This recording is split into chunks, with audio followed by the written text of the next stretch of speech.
The last warm morning. The first light of dawn was barely a whisper against the horizon, a faint orange glow bleeding into the deep blue of the mountain sky. I stood on the narrow wooden porch of my fire lookout tower, the pine-scented air crisp and sharp, but calm, too calm. For years, I've learned the forest's language, every rustle, every distant call of a bird, every shift in the wind tells a story. Today, the silence screamed.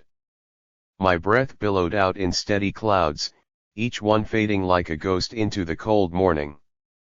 At 52, this tower is more than a job, it's a refuge, a fortress perched 50 feet above a sea of ancient trees. Out here, surrounded by nothing but endless green and sky, I'm just a man with a purpose: watch, wait, and protect. I poured the last of my lukewarm coffee into a chipped enamel mug, savoring the bitter taste that grounded me to the morning. The radio, my only link to the outside world, sat silent beside me, a coiled snake waiting to strike. Then, it hissed. Static first, harsh and crackling. Then a voice clipped, urgent, and cold. Lookout 17, this is command. Incoming temperature drop detected. Repeat, lethal temperature drop expected within 24 hours. Prepare immediately. My hand froze mid-air, clutching the radio's microphone. A temperature drop? In July? The words echoed like thunderclaps in the quiet tower. Something was wrong. Dead wrong. Outside, the forest held its breath. The usual symphony of morning birds, squirrels, rustling leaves had vanished. Even the wind had died, leaving an eerie stillness that wrapped around me like ice. Command, this is Lookout 17. Copy your message. Details on the temperature drop. Over. Only static answered. The silence grew heavier, thick, and suffocating. I moved quickly then, adrenaline pushing away the cold creeping through my veins. Every inch of this tower became my battlefield. I checked the propane tank for the heater full but fragile. I sealed every crack and crevice where the cold might sneak in. I stacked wood for the stove, pulled out thermal blankets, and packed my emergency bag with precision. My eyes darted to the sky through the frost-lined window. The sun's gentle glow was fading beneath dark clouds that gathered like a storm waiting to unleash hell. A chill brushed the pine needles outside, a faint frost, impossible for this time of year. I shook off the disbelief. The radio crackled again, breaking the silence like a gunshot. Lookout 17. Temperature anomaly confirmed. Drop to below freezing within 12 hours. Repeat, below freezing. Evacuation impossible. Stand by. Below freezing. Not just cold. Deadly cold. My pulse hammered in my ears as I wrapped myself in layers, the heavy wool biting into my skin. Outside, snowflakes, fat, silent, relentless, began to fall, melting at first but thickening fast. The tower creaked under the weight of the coming storm, the glass rattling like a trapped animal.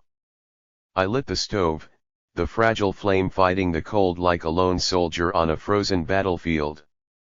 Hours passed, the temperature dropping, the wind screaming, the snow piling against the tower walls.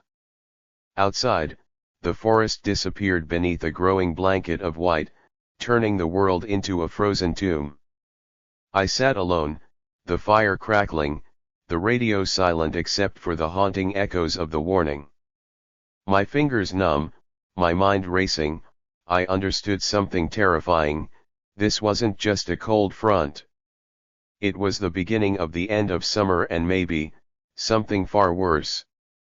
As night swallowed the mountains, I whispered into the darkness, gripping the radio like a lifeline. Tomorrow, everything would change. The first rays of dawn slipped cautiously past the thick glass windows of my lookout, casting pale light over the cluttered interior.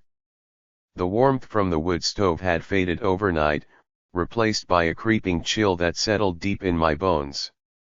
I lay there a long time, staring at the cracked ceiling above, listening to the howl of the wind as it clawed against the tower like a living thing. Outside, the forest was transformed. What had been the rich greens of summer was now dusted in a thin layer of frost.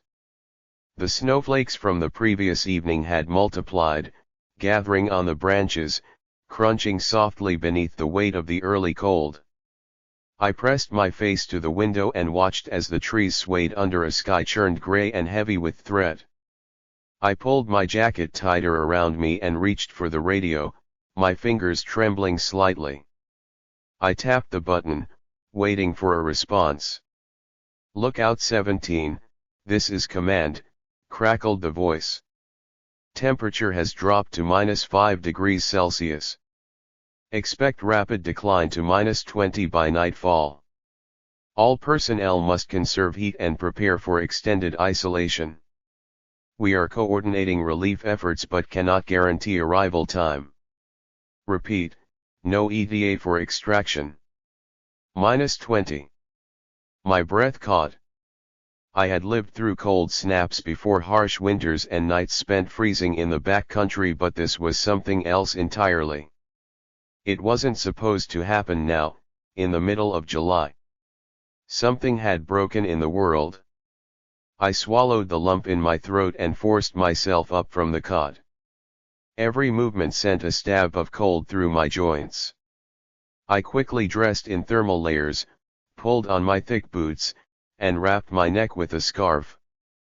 The tower creaked and groaned as the wind whipped harder outside. The glass panes rattled in their frames, and I imagined what the forest must sound like beyond the trees, a vast, frozen ocean of ice and silence. I checked the propane tank for the heater. Still full, thank God.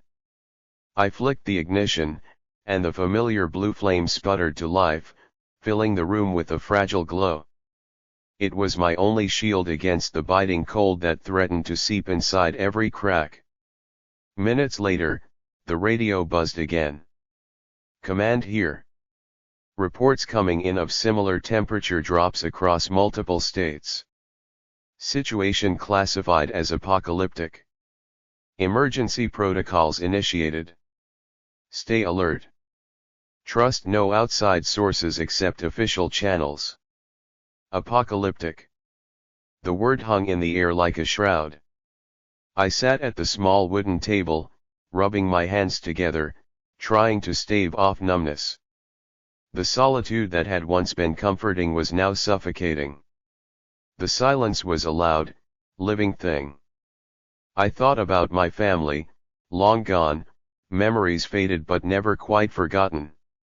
I was alone out here by choice, but choices made in calm times don't always hold in chaos.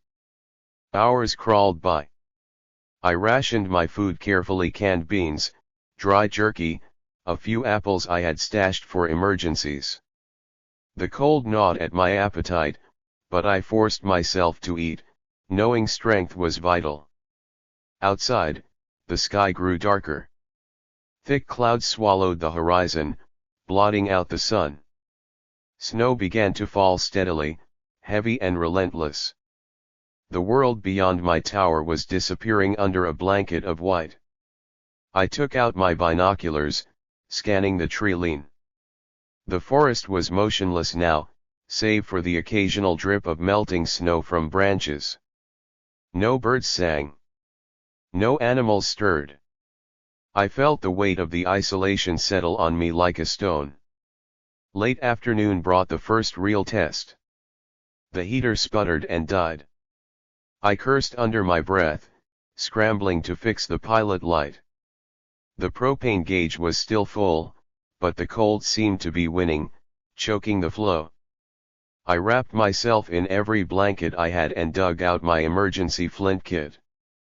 The little sparks barely caught in the freezing air, but after a few tries, I managed to coax a flame from some dry tinder stored in a metal tin.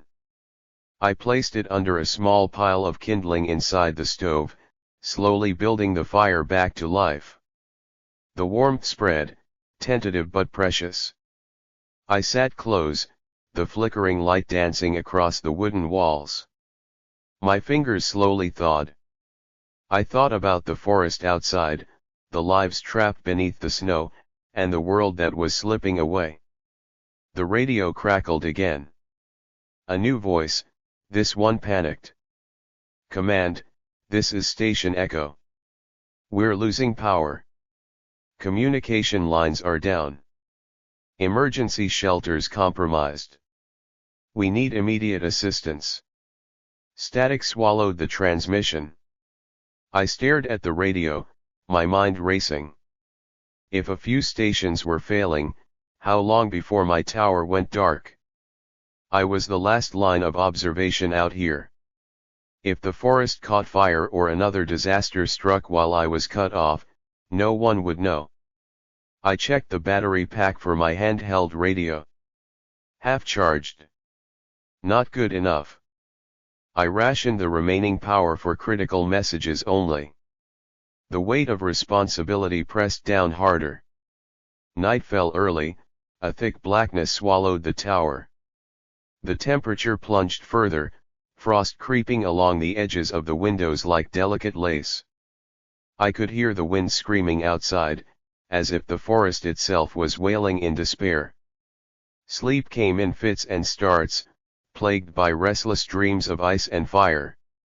I woke at intervals, shivering, to stoke the fire and check the radio. Every crackle was a lifeline, every silence a reminder of how alone I was. Then, just before midnight, a faint knock at the door shattered the stillness. My heart hammered as I reached for the heavy flashlight and the hunting knife strapped to my belt. "Who's there?" I called, my voice low but steady. A voice answered, weak and trembling. "Please, help us. We're freezing." The knock came again, softer this time, almost desperate. My flashlight beam sliced through the dark as I moved cautiously to the door, knife in hand. Outside, the swirling snow blurred the edges of the world into a white abyss. I squinted, trying to make out any shape through the frosted glass.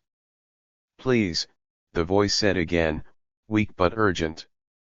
"We're cold, so cold." I hesitated. Out here, trust is a rare currency, and the cold made people desperate. But my gut told me I couldn't ignore them. With a slow breath, I unlatched the door and swung it open just wide enough to peek through the narrow gap. 3 figures stood huddled together, shivering beneath layers of ragged clothes dusted in snow. A man, a woman, and a boy who looked no older than 8. Their faces were pale and gaunt, eyes wide and haunted. The boy's teeth chattered uncontrollably. "We didn't think anyone was still here," the man said, his voice hoarse. "I'm Jack," I said, keeping my knife hidden but ready. "Come inside, quick. You're lucky I'm here." They stumbled through the threshold, dripping snow onto the wooden floor.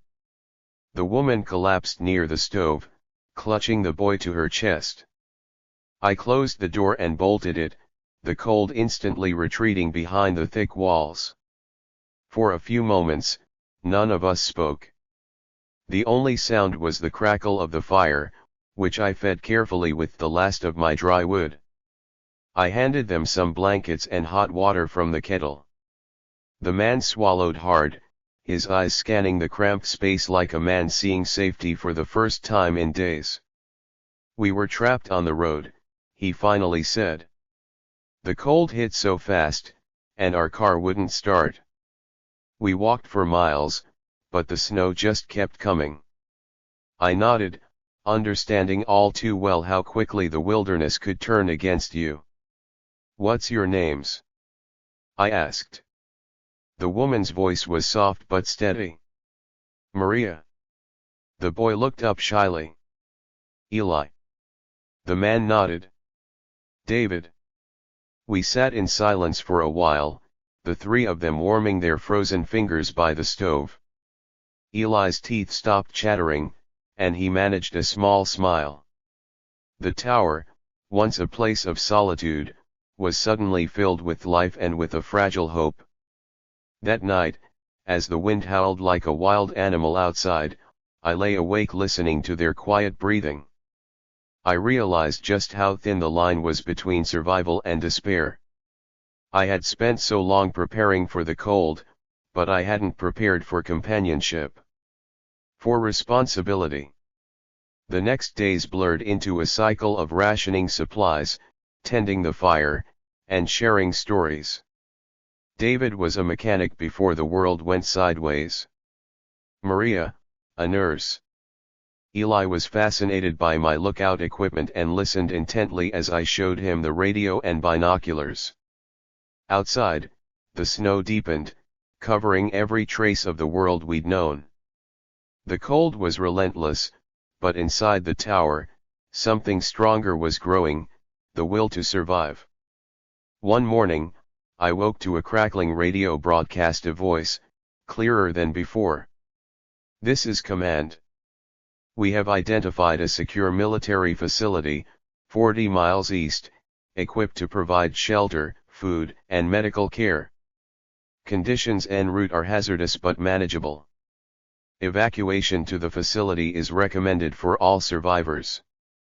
The words hit me like a bolt of lightning. A chance. A new beginning. We packed what we could carry: food, blankets, a few tools, and prepared to leave the fragile sanctuary of the tower. As I locked the door behind us, I glanced back at the forest, silent, frozen, waiting. The journey ahead would be dangerous. But for the first time since the cold descended, I felt something I hadn't dared to hope for in days: hope. The moment I stepped outside the tower, a wall of icy wind slammed into me like a freight train. It clawed at my clothes, bit through layers of fabric, and stole the breath from my lungs. The snow crunched beneath our boots, a hollow, endless sound that echoed through the frozen forest. Behind us, the lookout tower stood as a fragile beacon of warmth and life, but out here, the world had turned into a white abyss, a frozen wasteland where death lurked in every shadow. David pulled his coat tighter, his jaw clenched with grim determination. Maria held Eli close, wrapping her arms around him like a shield, her eyes scanning the swirling storm with desperate hope. "We can make it," I said, forcing confidence into my voice. "The military base isn't far, just 40 miles east. We'll rest at intervals. Stay close, keep moving." But the cold was a ruthless adversary. It whispered threats in every gust, and the sky overhead was a relentless gray ceiling that crushed any hope of sunlight. Within the first hour, our breath froze in the air, forming icy clouds that vanished too quickly. Fingers and toes started to sting, numbness creeping in like poison. The snow deepened rapidly, swallowing our footsteps. Branches snapped under the weight, and shadows seemed to twist into ghosts. At one point, Eli slipped, his small body collapsing into a drift. I caught him just in time, pulling him close to shield him from the wind. "Stay with me, kid," I murmured. His wide eyes met mine, fear shimmering behind the exhaustion. Hours passed, and the forest's vast silence was broken only by the howl of the wind and our ragged breaths. The path I'd planned was nearly invisible beneath the snow, and I found myself second-guessing every step. Was the tower still standing behind us? Had the world already erased it? The storm worsened as night fell, the snow turning into a blizzard that whipped around us with ferocity. The trees bent and groaned, struggling against the invisible weight. My muscles burned from the cold and the effort, but I couldn't stop. If we stopped, we'd freeze. We found a small hollow beneath a fallen log and huddled there briefly, trying to regain some warmth. David took out a small pocket stove and managed to kindle a tiny flame, but the fuel was scant and the wind nearly snuffed it out. Maria whispered prayers I couldn't hear, her voice cracking. Eli shivered violently, wrapped in the threadbare blankets we'd salvaged. I felt a crushing weight settle on my chest. We were a fragile thread holding together against an endless storm. We have to keep moving, I said, my voice hoarse but firm. There's no shelter out here. Only the base. The night stretched endlessly. Every gust felt like a blow from a giant fist, every step a fight against oblivion. My thoughts flickered back to the radio broadcasts, the promise of safety, of food, of warmth. A promise, yes, but could we survive long enough to reach it? When dawn finally cracked through the white haze, we stumbled onto the remains of a frozen riverbed. The ice was thick but uneven, a dangerous path that tested our footing. One misstep could mean plunging into frigid death below. Eli slipped again, and this time his cry pierced the cold air. I grabbed him just before he tumbled forward, but the moment shook us all. "Dad," Maria said, voice trembling. "He's so cold. I don't know if he can make it." David's eyes met mine, desperation etched in every line of his face. "I'm not losing him," I said quietly, gripping Eli's hand tighter. The hours dragged on, and my strength began to falter. Each step felt heavier, the cold numbing not just my body but my will. I thought of the forest I'd watched over for years, now locked in ice and silence. I thought of the radio crackling with hope, and the faces of the family huddled against me. We were not giving up. By late afternoon, the military base came into view, a cluster of sturdy buildings glowing faintly through the snow, smoke rising from chimneys like thin ribbons of life. Relief washed over us, sharp and overwhelming. But the journey wasn't over yet. The last stretch was treacherous, a steep slope slick with ice and snow. "Almost there," I whispered. "Just a little more." I helped Maria and David steady Eli as we climbed.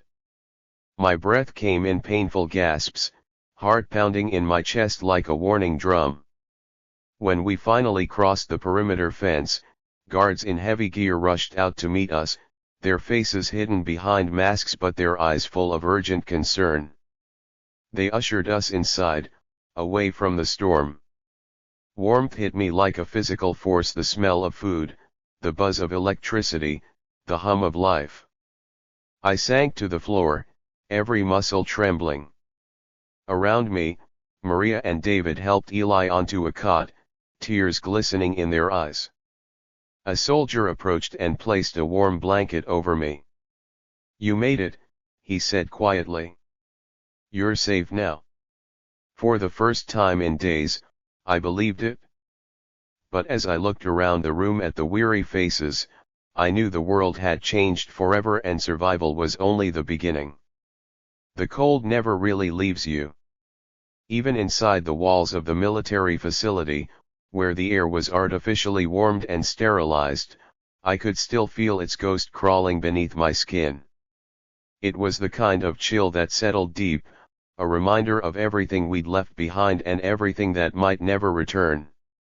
We had barely stepped through the heavy steel doors when a wave of relief crashed over us. The heat hit like a blow, making my frozen limbs tingle and my stiff joints ache in a way that felt almost painful but also welcome. Food was everywhere, canned meals heated and ready, thick blankets folded on cots, and water running hot from taps. For a moment, I allowed myself to breathe. To believe we were safe. But safety is a lie that wears thin. The facility was a fortress built against the apocalypse outside, but it was also a cage. The sterile corridors stretched endlessly, lit by flickering fluorescent bulbs that buzzed overhead, casting harsh shadows along cold metal walls. Soldiers in heavy winter gear moved silently through the hallways, their eyes weary and tired. Their faces were etched with stories I didn't want to hear: the loss of friends, the collapse of the world outside, and the crushing weight of duty that never ended. I followed David, Maria, and Eli through the maze of rooms, every step echoing in the silence. Eli was pale but steady, wrapped in a thick blanket and clutching a small stuffed animal he'd found in one of the supply crates. Maria whispered soft reassurances, but I could see the fear in her eyes, the same fear I carried in my own heart. We were safe for now. A commanding officer with cold eyes approached us, his expression grim but professional. "You're lucky to have made it here," he said. "Not many do. The cold outside is relentless, and the infrastructure is failing in spots. We're holding, but just barely." I nodded, absorbing the weight of his words. The facility was meant to be a haven stocked with supplies, medical care, and a communication network designed to link survivors. But even here, cracks were forming. Rumors spread quickly: dwindling food stores, generators that sputtered dangerously close to failure, and a growing tension among the ranks. That night, I found a small window overlooking the frozen forest. Beyond the glass, skeletal trees stood like sentinels under a moonless sky. The snow glowed faintly with reflected light, an endless sea of white stretching toward an uncertain horizon. Inside, the hum of machines filled the air, a constant reminder that this place was barely clinging to life. I sat alone on a bench, the weight of everything pressing down on me. The fire lookout inside me was still alert, watching, waiting for danger even here. David approached quietly, breaking the silence. "We're lucky to be alive," he said, voice low. "But what comes next? This place, it's not a home. It's a stopgap. A bunker." Maria and Eli joined us, their faces pale but determined. "We need to do more," Maria said. "There are others out there, people still stranded in the cold. If this place is the last hope, then we have to make sure it lasts." The radio crackled to life, a new broadcast cutting through the tense atmosphere. "This is Command. We are initiating rescue operations to secure supply routes and locate survivors. Volunteers are needed immediately. Conditions outside remain hazardous but manageable with proper gear and training." A spark ignited inside me. For days, I'd watched from the sidelines, clinging to survival like a lifeline. But now, I could feel the old fire rekindling, the drive to fight back, to protect those who couldn't protect themselves. I looked at the family beside me, Maria, David, and Eli, and saw their resolve mirrored in their eyes. We were no longer just survivors. We were soldiers of this frozen war.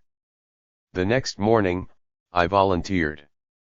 The officer handed me a heavy pack filled with supplies, thermal gear, food rations, radios, and a sidearm. The weight settled on my shoulders like a promise. We would go back into the frozen wild, not as victims, but as hope. As we prepared to leave the relative safety of the facility, I glanced back once more at the snow-covered expanse. The forest waited, silent and merciless, but I was no longer afraid. This was our fight. And I was ready. The steel doors clanged shut behind us, sealing off the warmth and artificial light of the facility.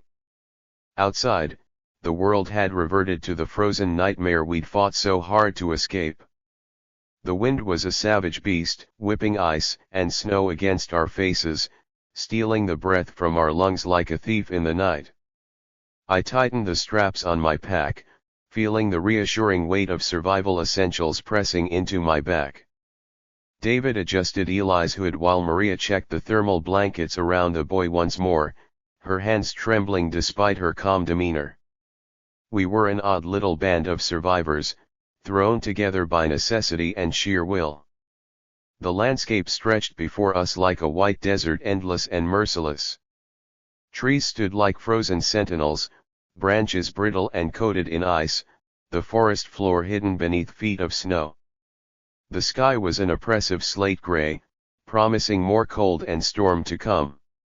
The military had given us a rough map and a GPS device, but out here, technology was as fragile as the people who carried it. Batteries drained faster in the cold, radios lost signal under heavy snowfall. Every step forward felt like a battle against invisible enemies: the cold, the wind, the loneliness. We moved in a tight formation, eyes constantly scanning the surroundings. The forest was eerily quiet, save for the occasional groan of ice-laden branches snapping under their own weight. Every shadow seemed to harbor unseen threats. I led the way, my senses sharpened from years watching for fires and dangers from this very tower.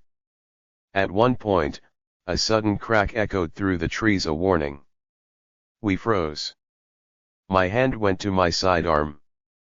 A massive branch, weighed down by ice, crashed to the ground mere feet away. We exhaled. And the tension eased just enough for a fleeting smile. "Stay sharp," I murmured. "The cold is one enemy, but the forest hides others." Night was coming fast. With limited daylight left, we found a shallow cave entrance partially concealed by snowdrifts. It wasn't much a crude shelter, but it was better than nothing. Inside, we built a small fire, using dry kindling David managed to scavenge. The flames sputtered against the damp air, but the warmth was a balm to frozen bones. Eli nestled against Maria, his eyes heavy with exhaustion. As the fire's glow flickered on our faces, we shared what little food remained: canned stew, hard biscuits, and water warmed over the flame. The cold outside seemed miles away, but the reality was harsh: this cave was a temporary refuge in a brutal wilderness. Maria broke the silence. "Do you think the base will survive?" "The others?" I stared into the fire, the orange flames dancing like ghosts. "I don't know," I said honestly. "But it has to. It's the last hope we've got." David nodded. "We'll do everything we can to keep it alive. Starting with getting there." The wind howled outside, a reminder that the storm wasn't done with us yet. I glanced at the worn map, tracing the path ahead: 20 more miles through terrain that would test every ounce of our strength. The night stretched long, filled with whispered fears and quiet prayers. I lay awake for hours, listening to the wind batter the cave walls, thinking about the fragile thread our lives now hung on. Morning came, pale and cold, the sun a distant promise behind thick clouds. We packed up, extinguished the fire, and stepped back into the white abyss. Every step was a fight against exhaustion, against numb fingers and aching muscles. Eli stumbled often, but we never let him fall. Maria's voice was steady, a quiet encouragement that kept us moving forward. Hours into the journey, the cold grew worse, an invisible knife slicing through our layers. My breath came in ragged gasps, eyes watering from the biting wind. The forest seemed endless, the snow deeper, and hope thinner. Suddenly, David stopped, signaling sharply. Ahead, through the swirling snow, a figure emerged, limping, swaying, nearly invisible against the white. "Help!" a weak voice called out, barely audible over the storm. Without hesitation, we rushed forward. The man collapsed into the snow as we reached him, his face pale and lips blue.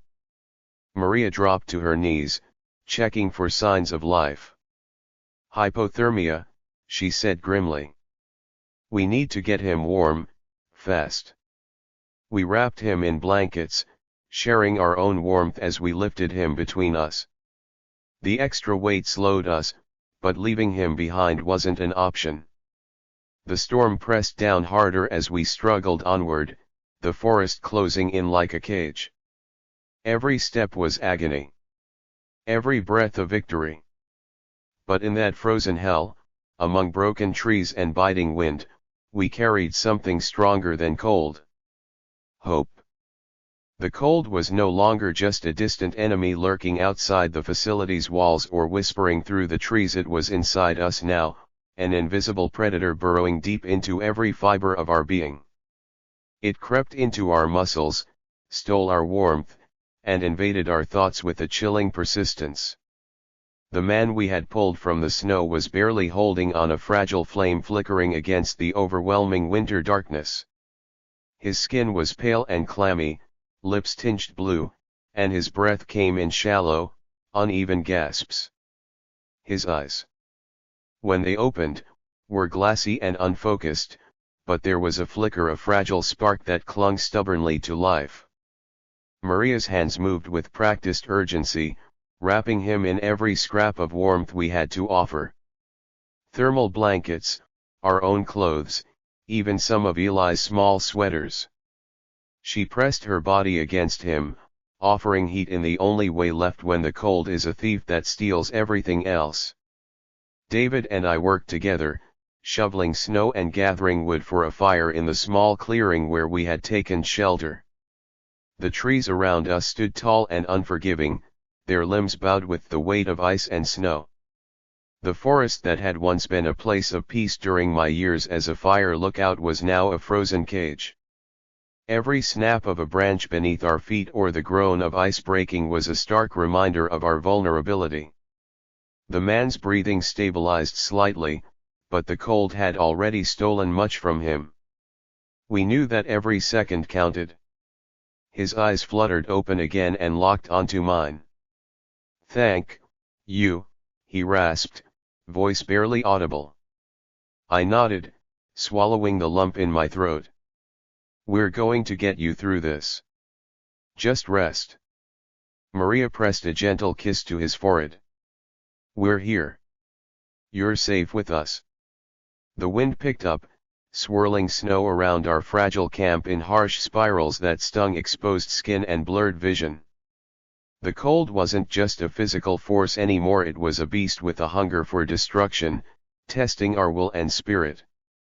"We can't stay here long," I said, tension tightening my voice. "We need to get moving before the temperature drops further." David looked worried but nodded. "Agreed. But we need rest, everyone is running on empty." We built a crude lean-to from fallen branches and piled snow along the sides to block the wind. The fire we lit was small and flickered dangerously low, its weak glow a fragile shield against the gathering darkness. Eli, though exhausted, clung tightly to Maria's side, his small body shivering despite the layers of clothing. His wide eyes reflected the firelight, innocent and terrified all at once. I felt a pang in my chest. This was no place for a child. As night deepened, the forest around us seemed to hold its breath. Silence fell like a heavy blanket, broken only by the soft crackle of burning wood and the occasional distant creak of ice-laden branches. Then, from the depths of the woods, came a sound that sent a shiver deeper than the cold. A low, haunting howl that echoed through the trees. "Wolves," David muttered under his breath. The hairs on the back of my neck stood up. I had heard this call before, in my younger years scouting the wilderness. Wolves were survivors, adaptable, relentless, and dangerous when hunger sharpened their instincts. The fire's glow seemed to shrink in the face of the dark forest. We gathered closer, weapons in hand, breaths coming out in visible puffs that quickly vanished in the biting air. The howls grew closer, multiple voices answering each other in a chilling chorus that wrapped around our small camp like a noose. The wolves were circling. I scanned the tree-line, eyes straining through the falling snow. Shadows shifted and moved, and I could almost make out the faint glint of eyes reflecting the firelight. Minutes stretched like hours as we held our ground, waiting for the attack that never came. A sudden crash shattered the night's tension, a heavy branch snapping under weight. Every muscle tensed. but no pack surged forward. The wolves retreated into the shadows, their presence lingering like a threat just beyond reach. The forest was patient. As the night wore on, sleep remained elusive. Every noise was amplified in the dark, every shadow a potential danger. I took turns keeping watch with David, staring into the inky blackness beyond the firelight, senses alert to the slightest movement. The man we rescued grew weaker by the hour, his breaths shallow and uneven. Maria stayed by his side, whispering soothing words, her own strength stretched thin. When dawn finally broke, it brought no warmth with it. The gray sky was heavy with clouds, the landscape around us a bleak expanse of white and shadow. I felt the weight of leadership settle fully on my shoulders. We were far from the safety of the military base, and the wilderness wasn't just testing our bodies, it was trying to break our spirits. "We have to keep moving," I said, voice steady despite the cold gnawing at my resolve. "There's no safety here. The base is our only hope." David helped the man to his feet, careful and deliberate. Eli, still fragile but brave beyond his years, held tightly to Maria's hand. With slow, deliberate steps, we stepped back into the frozen wild, each breath a cloud of hope and fear. The forest, beautiful and deadly, watched us leave. We carried with us more than survival. We carried the fragile promise of tomorrow. The cold settled like a lead weight on my chest as we pressed deeper into the frozen wilderness, each breath a visible puff of desperation. The sun, a pale ghost behind thick clouds, offered no warmth, only the dull promise of another endless day swallowed by snow and ice. The forest around us was merciless, a vast white graveyard where the trees stood like broken sentinels, their skeletal branches clawing at the sky. The man we had rescued from the snow was fading. Despite Maria's relentless care, feeding him warmed broth, wrapping him in every blanket we had, and whispering soft reassurances, his strength was draining with every mile we put behind us. His skin was brittle and pale, his breaths shallow and ragged. Each time his eyes fluttered open, they were clouded with pain and exhaustion, yet still filled with a desperate will to live. David and I took turns supporting him, lifting his weight when his legs gave out and pushing him onward when despair threatened to overtake him. Eli, clutching his mother's hand, walked with a quiet determination that belied his young years. His wide eyes soaked in everything: the endless snow, the haunting silence, the ghosts of what had been. I led the way, my fire lookout instincts sharpening every sense. The forest seemed to watch us with cold indifference, the wind carrying whispers of unseen threats. Snow crunched underfoot, and the bitter air bit through even the thickest layers of clothing. Every step was a battle against numbness, exhaustion, and the gnawing fear that this journey might end in death. By midday, the temperature dropped suddenly, an icy dagger that sliced through the thick layers we wore. The wind howled with renewed fury, whipping snow into swirling eddies that stung like needles against our faces. Visibility shrank to mere feet. We pressed on, each step heavier than the last. "We need to find shelter," I urged, my voice barely audible over the storm's roar. "If we don't, we won't last the night." David nodded grimly, scanning the landscape for anything that might offer refuge. After what felt like an eternity, he spotted a hollow beneath a cluster of fallen pines, a shallow cave partially hidden by snowdrifts. It wasn't much, but it was better than nothing. We dragged our faltering companion inside, shielding him from the biting wind. Inside, the air was still and cold but mercifully out of the storm's grasp. We managed to coax a fire to life, the flames sputtering against the dampness but soon gaining strength. Maria worked quickly, using the fire's warmth to help revive the man's frostbitten fingers and to prepare a small meal. Eli sat huddled close, his little body shivering despite the blankets wrapped around him. I sat outside the cave's mouth, eyes scanning the white expanse. The forest stretched on, an endless maze of ice and shadow. The storm was relentless, a swirling beast determined to crush any flicker of life. Night fell swiftly, bringing with it a bone-deep cold that gnawed at every exposed inch of skin. The fire's warmth felt like a fragile barrier against the darkness closing in. Sleep was impossible. I took watch, staring into the shifting shadows beyond the firelight, every sense alert. Suddenly, a sound cut through the storm, a distant crack followed by the crunch of footsteps in the snow. My heart jumped. I motioned for silence. David and Maria froze, Eli's small frame tensing against his mother's side. From the swirling white, a figure emerged clad in ragged clothes, stumbling, nearly collapsing. It was a woman, her face streaked with frostbite and exhaustion. "Please," she gasped, collapsing at our feet. "Help, my family." Maria and David rushed forward, pulling her inside the cave. She clutched a small bundle wrapped tightly in tattered blankets.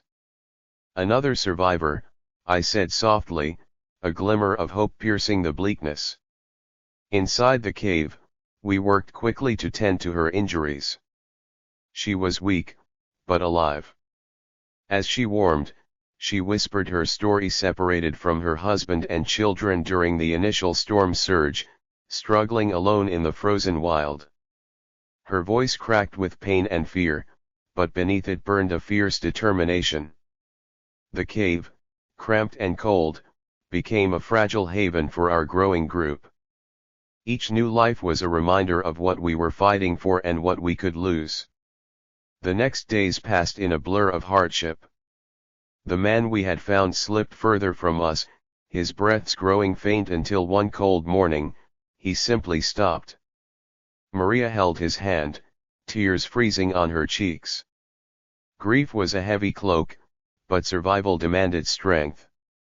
We buried him beneath a cairn of stones outside the cave, a silent monument against the endless white. Our new companion's story became our fuel. Her knowledge of the terrain, of hidden paths and shelter spots, was invaluable. Together, we mapped out a plan to reach the military base, a journey fraught with peril but filled with the possibility of a new beginning. The forest was no longer just a place of death. It was a battleground, a crucible forging a fragile hope. We pressed onward, hearts hardened but unbroken. Every step forward was a victory against the cold, against despair, against the apocalypse that sought to claim us all. The bitter wind never ceased its assault. Every step forward was a battle not just against the unforgiving elements but against the creeping exhaustion that clawed at our bodies and minds. The sun hung low in the slate-gray sky, casting a pale, ghostly light that did little to warm the frozen landscape. The forest stretched endlessly around us, a silent, icy tomb that swallowed every sound and blurred the horizon into a white abyss. The death of the man we'd saved weighed heavily on us all. Maria's tears had frozen on her cheeks, a cruel reminder that even in the merciless cold, grief finds a way to bloom. I had buried him near our cave shelter, marking his resting place with a rough pile of stones, the only monument possible in a land where life itself seemed so fragile. Yet his sacrifice was not in vain. It reminded us of the stakes, of the preciousness of every breath we still had. Our new companion, the woman we'd found stumbling through the snow, had grown stronger, though the ordeal had left her thin and pale. She introduced herself as Claire, and with her, she carried a small bundle, the remnants of her family scattered by the storm. The desperation in her eyes was tempered by a fierce will to survive. Her knowledge of the forest's hidden paths and safe havens became a crucial asset. We depended on her, and in turn, she depended on us. Eli, the boy, remained the heart of our small group. Despite the cold and hunger, his spirit was unbroken. His wide eyes soaked in every detail, every shadow and whisper of the forest, as though he was trying to memorize the world in case it vanished forever. The military base was still miles away, our beacon of hope and safety in a wilderness that had turned hostile and unrecognizable.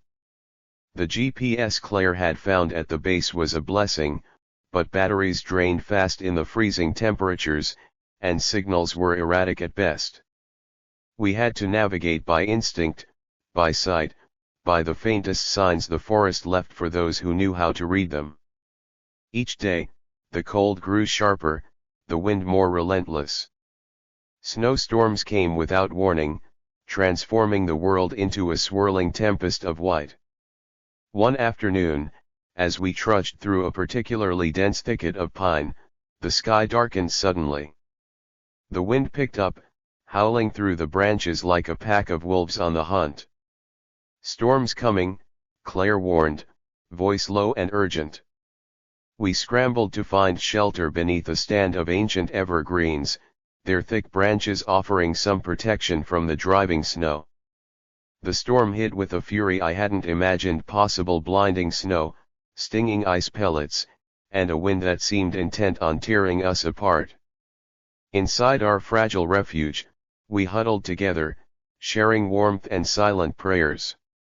The storm raged through the night, and every groan of cracking branches or snap of ice made me flinch, heart hammering. We took turns keeping watch, knowing that any slip could be our last. By dawn, the storm had passed, leaving the world blanketed in pristine snow.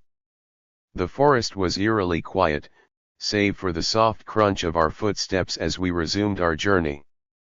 The landscape was transformed, paths we had known erased, landmarks buried beneath thick drifts. Progress slowed as we battled through knee-deep snow, each step sapping our strength. David's legs were stiff and aching, and Maria's face was drawn with fatigue. Eli's small frame struggled, but his determination never faltered. I found myself pushing beyond my limits, my mind focused solely on survival and the promise of the base ahead. One afternoon, as we paused to rest by a frozen creek, Claire studied the GPS device with a furrowed brow. "We're close," she said. Voice tinged with hope. "Just a few miles beyond that ridge." Hope sparked in our chests, fragile but fierce. But the forest had one last test in store. As we climbed the ridge, the ground beneath us suddenly gave way. A hidden patch of thin ice cracked open, sending David plunging into the freezing water below. "David!" I shouted, dropping my pack and scrambling down the bank. He struggled against the icy current, limbs flailing, face twisted with shock and cold. Without thinking, I reached into the water, grabbing his arm and hauling him out, my own hands numb and trembling. Maria and Claire helped pull him to safety, and we wrapped him in blankets, desperate to restore warmth. The incident left us shaken, a harsh reminder that this wilderness was alive with danger, patient and unforgiving. That night, as we huddled together beneath the stars, I stared into the dark sky, searching for answers in the cold glitter above.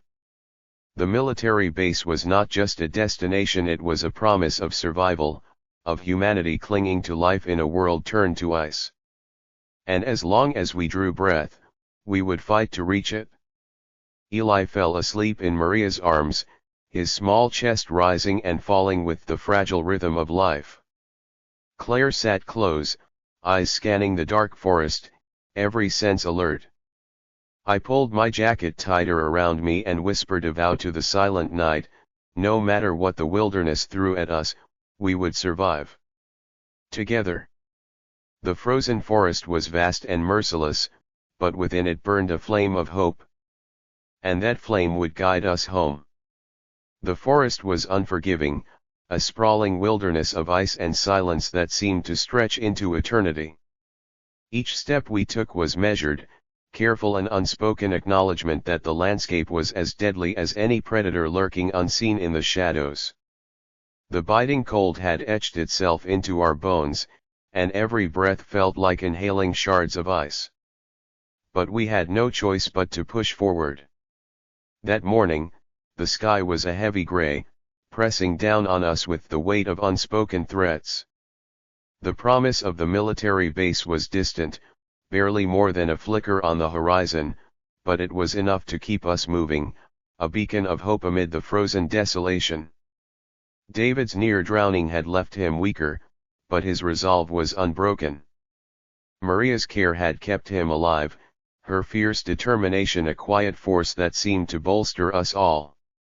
Claire's knowledge of the terrain guided our path, but even she was cautious, her eyes constantly scanning for danger. Eli, despite his youth, was a pillar of strength. His small hands gripped mine tightly as we navigated the treacherous slopes and icy streams. I could feel his heartbeat steady against my palm, a reminder of the fragility of life and the raw will to survive. We had just crossed a narrow ridge when a sudden crack echoed through the trees. The sound was sharp, unnatural, like the snap of old bones breaking beneath immense pressure. We froze, every sense straining to identify the source. From the shadows, a figure emerged, a man, gaunt and ragged, his eyes wild and haunted. His clothes hung in tatters, frostbite coloring his exposed skin a ghostly blue. For a moment, none of us moved. The man's gaze flicked over us, filled with a mixture of desperation and suspicion. "I'm not your enemy," he rasped, voice cracked from the cold. "But you should turn back. It's not safe." Maria stepped forward, her voice calm but firm. "We're heading to the military base. Do you know the way?" The man's eyes darted nervously before he nodded slowly. "I know the path, but it's treacherous. The cold's worse than you realize. It's taken many. And the forest, it hides things that don't want you to leave."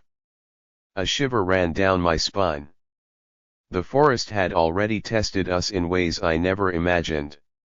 Now, with this stranger's warning, the shadows seemed to deepen, stretching into every corner of our resolve. He introduced himself as Jacob, a former soldier separated from his unit when the cold first swept the region. His story was fragmented but chilling, tales of abandoned outposts, strange noises in the night, and the haunting silence that followed. "We stick together," I said, eyes locking with Claire and David. "If Jacob can help us, we don't turn him away." Reluctantly, we welcomed him into our group. His presence was unsettling but also a reminder that survival was a shared burden. As we moved forward, Jacob pointed out subtle markers in the trees, scratches on bark, piles of stones that traced a path through the wilderness. His knowledge was invaluable, guiding us through areas where even Claire hesitated. Night fell quickly, the cold deepening with it. We set up a makeshift camp beneath a copse of pines, huddling close for warmth. The fire crackled, a fragile shield against the creeping darkness. Jacob sat apart, his eyes reflecting the flames but his mind elsewhere. I approached him quietly. "Why are you out here alone?"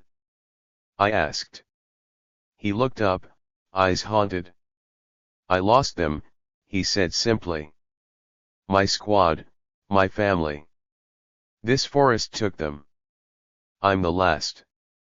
The weight of his words hung heavy between us. We were all survivors, but each carried ghosts, memories that threatened to consume us. Suddenly, a noise shattered the fragile calm, a low growl from the edge of the clearing. We tensed, weapons raised.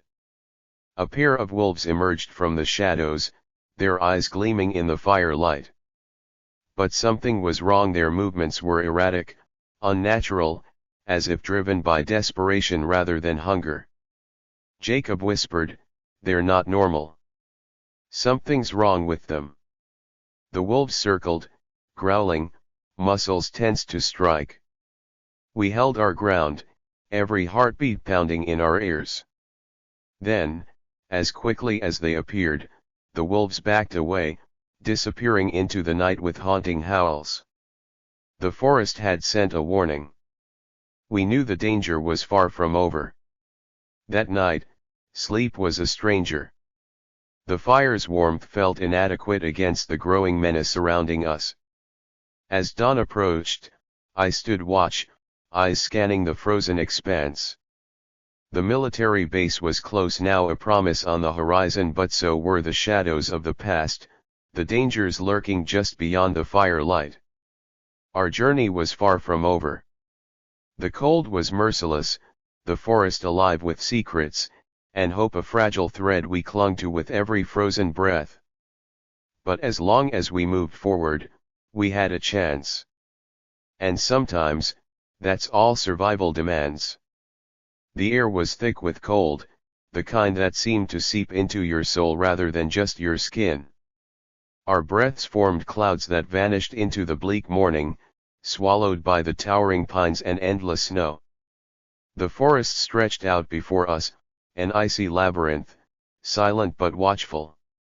Each step we took left a shallow imprint that the wind quickly erased, as if the wilderness itself sought to wipe away our existence.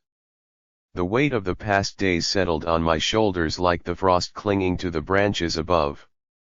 We were a fragile unit: David's steady presence, Maria's unwavering care, Claire's knowledge, Jacob's haunted vigilance, and little Eli's quiet courage. Each of us carried scars, visible or hidden, but the will to survive was our shared fire. We pressed on toward the military facility. It had become more than a destination, it was the promise of safety, of warmth, of human connection beyond this frozen nightmare. Yet, the closer we got, the more the forest seemed to resist us, as though nature itself was testing our right to live. Jacob led the way, moving with a soldier's precision and wary eyes. He paused often, scanning the terrain, listening to sounds imperceptible to the rest of us. "Stay close," he warned one afternoon as the wind picked up. "We're entering a patch where the ice is thin. One wrong step, and it'll swallow you whole." The warning was grim, and I could feel the tension ripple through the group. The ground beneath us was deceptive, a fragile mask of frozen water concealing treacherous depths. We stepped carefully, boots crunching on brittle ice, hearts pounding with each measured footfall. The forest seemed to close in, branches scraping like ghostly fingers against our clothes, and every shadow felt like it might spring to life. The wolf encounter from a few nights prior lingered in my mind, a dark reminder that this was no ordinary wilderness. Suddenly, Eli tripped over a hidden root and fell forward, scraping his knees on the icy ground. He looked up at me, eyes wide with shock but burning with defiance. "I'm okay," he said, voice trembling but steady. I smiled, ruffling his tangled hair. "Good. We can't afford any injuries now." Maria checked his scrapes carefully, applying a thin layer of ointment we had salvaged. Even minor wounds could become deadly in this cold. Nightfall came swiftly, swallowing the day in its icy grasp. We made camp beside a frozen stream, the water beneath the ice whispering secrets we couldn't hear. Jacob kept watch, his rifle resting across his knees, eyes flickering to every shadow. Around the fire, we shared what little food remained: dry crackers, canned beans warmed over the flames, sips of melted snow for water. The warmth was fleeting but precious, each flicker of the fire a fragile shield against the encroaching cold. As I stared into the flames, memories flooded me: the summers spent atop the fire lookout tower, the endless horizon of green forest and blue sky. Back then, the wilderness was a sanctuary, a place of peace. Now, it was a prison. Maria's voice broke through my thoughts. "We can make it," she said softly, eyes steady. We have to. Her strength was a beacon, pulling us through the dark. That night, sleep was a restless visitor. I lay awake, listening to the forest's eerie silence, broken only by the distant cracking of ice and the soft breathing of those huddled near me. Suddenly, a sharp noise pierced the stillness, a branch snapping nearby. Everyone jolted awake, tension rising like a tidal wave. Jacob grabbed his rifle, signaling silence. We waited, breath held tight. From the shadows emerged a figure, not one of us, and not a wolf. A young woman, thin and shivering, her eyes wide with fear but alive. I'm lost, she whispered, voice cracking. Please, help me. Without hesitation, Maria moved to her side, wrapping her in a spare blanket. We have room, I said, stepping forward. You're safe here. Her name was Anna. She had been separated from a group of survivors, wandering alone for days. Her story was fragmented but filled with pain and hope. Our group now grew, each new life a fragile thread woven into the tapestry of survival. But the forest was no place for mercy or mistakes. As dawn painted the sky with muted pinks and blues, we broke camp, our resolve renewed but weighed down by the relentless cold. Ahead lay the military base, our final destination, a promise of warmth and safety. But the journey through the frozen vale was far from over. The wilderness watched us, still silent, patient, and deadly. And as long as we walked its icy corridors, we were vulnerable. But together, we moved forward. One step at a time. The frozen forest pressed down on us with an oppressive silence, the kind that burrows into your mind and gnaws at your will. Every breath was a shard of ice, every movement an act of defiance against the cold that sought to claim us. The military base lay ahead just beyond the horizon, yet the journey felt endless, as if the wilderness itself was conspiring to stop us. Anna, the woman we'd taken in the previous night, trudged beside Eli, her steps faltering but determined. Her arrival had breathed new life into our group, but it also meant more mouths to feed, more bodies to keep warm. Food supplies were dangerously low, the winter storm had wiped out any chance of foraging, and the frozen ground offered nothing. David's face was drawn with exhaustion. The near-drowning incident had left lingering weakness, and the cold continued to steal his strength. Maria's eyes betrayed her fatigue, though she never let it show. I could see the cracks beneath her calm exterior, the burden of caring for all of us weighing heavily. As for me, every muscle ached. My hands were raw and cracked, and my legs felt like lead. But I kept going because stopping meant death, for all of us. That morning, the sun was a pale disk behind a curtain of gray clouds. The wind bit viciously, stealing warmth from exposed skin and whipping snow into swirling drifts. Visibility was poor, and every step forward required more effort than the last. We had just crossed a frozen river, the ice groaning ominously beneath us, when a sudden blizzard engulfed the forest. Snow slammed against us like needles, visibility dropped to near zero, and the world turned into a swirling nightmare of white. Keep close, I shouted, struggling to keep my footing. Eli whimpered, clutching Maria's hand tightly. Claire and Jacob formed a protective circle around the youngest among us, their faces grim but resolute. The storm was relentless. Every second was a battle to stay upright, to stay together. The cold was a living thing, howling through the trees, threatening to rip the breath from our lungs. Hours passed, or was it minutes? Time lost all meaning in the blizzard's fury. We were disoriented, our path erased by the swirling snow. Suddenly, a deafening crack split the air. A tree, weakened by ice and wind, came crashing down just yards from us. We dove aside, heartbeats pounding in our ears. "Everyone okay?" I shouted, voice hoarse. Nods answered, but the fear was palpable. The forest was no longer just a backdrop, it was an active threat, closing in on all sides. As the blizzard began to wane, I took stock of our situation. We had veered off course. The path to the base was lost beneath snowdrifts and broken branches. "We need shelter now," I said, teeth clenched against the cold. Jacob nodded, scanning the trees. "There's a cabin nearby abandoned, but it'll protect us." We fought against the storm's last gusts, stumbling through the snow toward the shelter Jacob had described. The cabin emerged like a ghost, dark, weather-beaten, and half-buried in snow.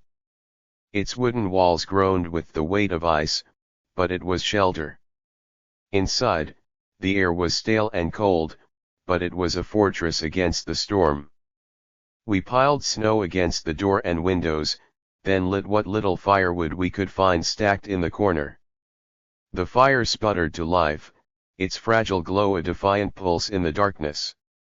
As warmth began to seep into our frozen bodies, exhaustion overtook us. One by one, we collapsed onto whatever blankets and debris we could find. But the cold had already done its damage. David's breathing grew shallow.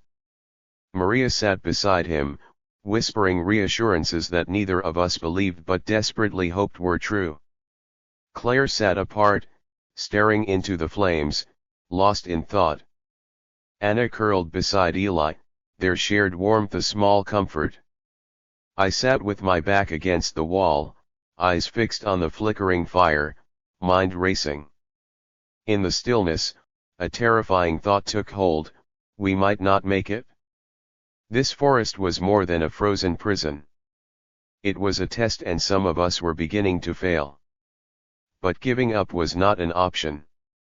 Not now. I closed my eyes and swore, silently, that I would keep fighting for Eli, for Maria, for David, for Claire, Anna, Jacob. For all of us. Because in this frozen wasteland, hope was the most precious flame of all. The morning after the blizzard dawned with a fragile quietness, as if the forest itself was holding its breath. The cabin's walls creaked softly under the weight of ice, the fire flickered low, and outside, a thick blanket of snow glistened under the pale light. The storm had passed, but it had left behind an eerie stillness that felt heavier than any howling wind. We woke slowly, bodies stiff and sore, faces drawn and pale from the cold. David's breathing remained shallow, and Maria never left his side, whispering soft words of comfort that were swallowed by the silence. Claire moved quietly, checking our supplies. The meager cache of food had dwindled dangerously. Our only hope was to reach that military facility soon, but the storm had erased the trails, and the forest seemed a maze with no exit. I looked at Eli, curled up beside Anna. The boy's eyes flickered open, searching mine for reassurance. I forced a small smile, but inside, I was battling the same dread. "We can't stay here," I said finally, breaking the silence. "The fire won't last forever, and the cold will seep through these walls." Jacob nodded grimly. "I'll scout ahead, try to find a path. The base isn't far, but with the snow, we need a guide." He wrapped himself in his heavy coat and stepped out into the cold, the door closing behind him with a soft thud. We waited, the silence stretching thin between us. Every creak and crack outside set nerves on edge.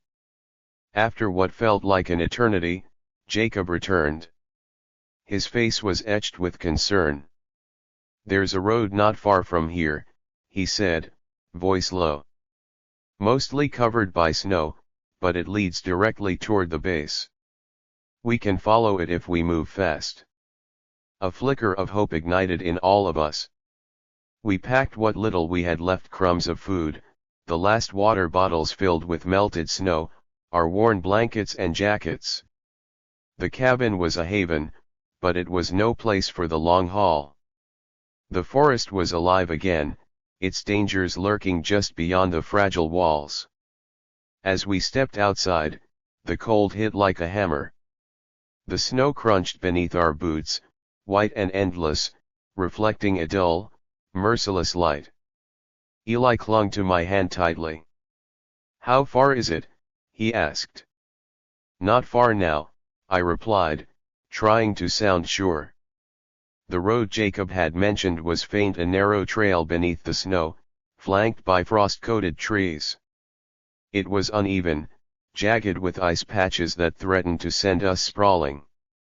Our pace was slow but steady. Every step was a fight against fatigue and cold. The wind, though not as fierce as the blizzard, still bit sharply through our clothes. Hours passed, the sky shifting from pale gray to the faintest hints of evening pink. We moved in a tight group, alert to every sound. Suddenly, Eli stopped and pointed. "Look!" Through the thinning trees, a plume of smoke curled upward, black and angry against the twilight sky. "Someone's there," Claire whispered, hope and caution mixed in her voice. We hurried toward the smoke, hearts pounding. As we drew closer, we saw the remains of a small campfire, surrounded by abandoned gear and scattered supplies. The site was fresh, no more than a day old. Jacob inspected the area carefully. "They left in a hurry," he said. "Could be survivors. Or danger." Maria's eyes narrowed. "We should be careful. We don't know who or what they're running from." We gathered the scattered supplies, some canned food, a few medical kits, and a tattered map. The map was a crude hand-drawn sketch, marked with the symbol of the military base but also with warnings about the forest's dangers. The notes were vague but ominous: "Beware the shadows," one read. Another warned of wolves not quite right. The forest had secrets, dark ones that reached beyond the cold and snow. As we packed the new supplies, the wind shifted, carrying with it a faint but unmistakable sound, a distant howl, low and mournful. Eli flinched, clutching my jacket. "They're close," Jacob muttered. "Closer than before. The wolves." But these were not ordinary wolves. The way they moved, their eerie silence, and the strange emptiness in their eyes marked them as something else, something twisted by the relentless cold and the forest's haunting presence. Night was falling fast, and we had no choice but to press on. The road stretched ahead, dark and forbidding beneath the dying light. Our breaths came out in clouds, and the crunch of snow underfoot was the only sound breaking the silence until the howls began again. Closer this time. The forest was awakening. And whatever was out there was watching. I tightened my grip on Eli's hand, feeling the fragile thread of hope we carried in our hearts. The military base was still ahead, a promise in the distance, but to reach it, we would have to face the forest's darkest echoes. And survive. The cold night wrapped around us like a shroud as we moved cautiously down the snow-covered road. The howls echoed in the distance, an unrelenting reminder that we were not alone in this frozen wilderness. The wolves, or whatever they had become, were stalking us, their presence a dark shadow threading through every step we took. Jacob led the way, rifle at the ready. His eyes sharp beneath the brim of his worn hat. Behind him, Claire scanned the trees with equal vigilance, while Maria stayed close to David, who was visibly weaker but refusing to slow us down. Anna walked beside Eli, their small figures swallowed by the oppressive white. I was in the middle, watching every shadow, every movement, every breath. The forest was no longer just a backdrop of silent trees and frozen ground, it was an active predator itself, and we were the prey. The first encounter came without warning. A rustling in the underbrush to our left, a snap of a branch, and then the gleam of eyes in the dark. A wolf, larger and more savage than any I'd seen before, lunged from the shadows. Its fur was matted with frost, eyes glowing with an unnatural hunger. The air filled with the low growl of the pack behind it, a chilling chorus that froze the blood in my veins.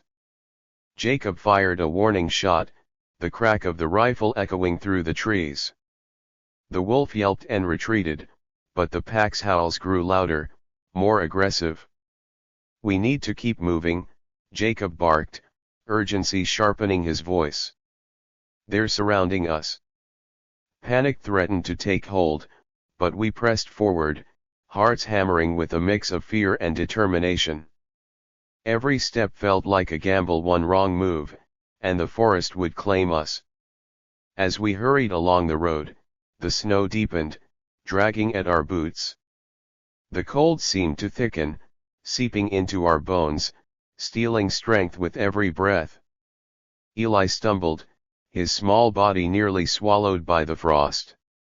Anna caught him just in time, whispering reassurances, but the terror in his eyes was unmistakable. We reached a narrow ravine, the road cutting between two steep banks lined with twisted, frozen trees. The ravine offered some shelter, but also a trap. I could feel the wolf's eyes watching, waiting. Jacob slowed us to a cautious crawl, scanning every inch of the darkness. Suddenly, movement flickered to our right. A pack of at least 5 wolves emerged from the trees, their snarls muffled by the snow. They moved with eerie coordination, circling us, eyes glowing like embers. Claire raised her voice, calling out, "We don't want to fight. We just want to pass." But the wolves didn't heed words. Their growls deepened, bodies tensed to strike. Maria stepped forward, her face set in fierce determination. "Stay together. Don't run. We'll get through this." Jacob positioned himself at the front, rifle aimed, fingers steady despite the pounding adrenaline. The standoff stretched, seconds feeling like hours. Then, as if summoned by some unseen signal, the wolves lunged. The battle was swift and brutal. Jacob fired, each shot echoing like thunder. One wolf went down, but 2 others closed in on the edges, teeth bared. David grabbed a fallen branch, swinging wildly to keep them at bay. Maria threw rocks, her aim desperate but true. I shouted for Eli to stay close, gripping his hand tighter as he trembled beside me. The fight was chaos: growls, snapping jaws, the crack of rifle fire, and the sharp scent of fear mixed with blood and frost. Finally, the wolves broke, retreating into the shadows with low snarls, leaving us panting, bleeding, and shaken. "We can't keep this up," Claire said, voice hoarse. "They're relentless." Jacob nodded grimly. "They're not natural anymore. Something's twisted them. Made them hunters beyond instinct." The realization settled over us like a shroud. The forest had become a battlefield, and we were trapped within it. The night deepened, the temperature dropping further, freezing our tears and sweat alike. We pressed on, driven by the distant hope of the military base, the only sanctuary we'd seen in weeks. Hours later, as the first pale light of dawn crept over the horizon, the snow began to thin, and the trees gave way to a clearing. In the distance, we saw the outline of a tall fence, topped with barbed wire, and the faint glow of lights beyond. Hope surged through us, mingled with exhaustion and relief. But the forest had one last test. As we approached the fence, a new threat revealed itself: watchtowers manned by armed guards, their faces unreadable beneath helmets and visors. Jacob raised a hand. "We need to make ourselves seen. They have to know we're here." With a deep breath, I stepped forward, waving my arms. A spotlight snapped on, blinding us momentarily. Voices crackled through a loudspeaker. Identify yourselves. State your business. We're survivors, I called out, voice echoing across the cold air. We need shelter. Food. Safety. There was a pause, a tense silence filled with the hum of machinery and the distant howl of the wind. Then the gates began to grind open. We stepped inside, the cold finally giving way to warmth and light. For the first time in weeks, the nightmare of the frozen forest felt like it might be over. But as the gates shut behind us with a heavy clang, I couldn't shake the feeling that this new beginning came with its own shadows. And that our true fight was only just beginning. The heavy metal gates clanged shut behind us, the sound echoing like a death knell in the biting cold. For the first time in weeks, the biting wind and endless snow were replaced by a strange, artificial warmth that wrapped around us like a fragile promise. The military facility loomed before us, a stark contrast to the wild, frozen forest we had just escaped. High concrete walls, floodlights piercing the dim morning haze, and the low hum of generators filled the air. As we shuffled forward, blinking against the bright artificial light, soldiers in full tactical gear emerged from shadowed doorways. Their faces were stoic, unreadable, and their weapons at the ready. The tension was palpable. Survival had taught me that caution was as necessary inside these walls as outside. One of the soldiers, a tall man with a scar slicing down his cheek, stepped forward and barked, "State your names and reason for entry." I stepped ahead, clearing my throat, voice steady despite the pounding in my chest. "My name is Mail, and this is my group. We're survivors escaping the forest and the cold. We need shelter, food, and help." The scarred soldier's eyes flicked over us, the gaunt faces, the frostbitten hands, the exhaustion etched in every movement. Then he nodded curtly and motioned us inside. The gates groaned open again, and we crossed into a world that felt both alien and hopeful. Inside, the base was a hive of activity. Soldiers moved with practiced efficiency, technicians monitored banks of screens, and the faint smell of diesel mingled with the sterile scent of heated air. We were led through a series of checkpoints, each guarded, each imposing, until we reached a large communal room. Here, warmth greeted us, fully, thick blankets, hot drinks, and food that smelled almost too good to be true after our starvation. Maria sank onto a bench, tears of relief slipping silently down her cheeks. David leaned back, eyes closed, finally allowing himself to rest. I sat beside Eli, wrapping him in a warm jacket. He looked around, wide-eyed, the fear that had gripped him in the forest slowly giving way to curiosity. But amidst this fragile safety, unease gnawed at me. The base was a fortress, yes, but it felt like a cage. We were soon approached by a woman in a sharp uniform. "Lieutenant Harper," she introduced herself. Her gaze was piercing but not unkind. "We've been expecting survivors," she said. "The facility is designed to support people like you, those caught in the new realities outside. But everything here is controlled. For your safety." Her words hinted at secrets beneath the surface, and I was certain we hadn't seen the whole truth yet.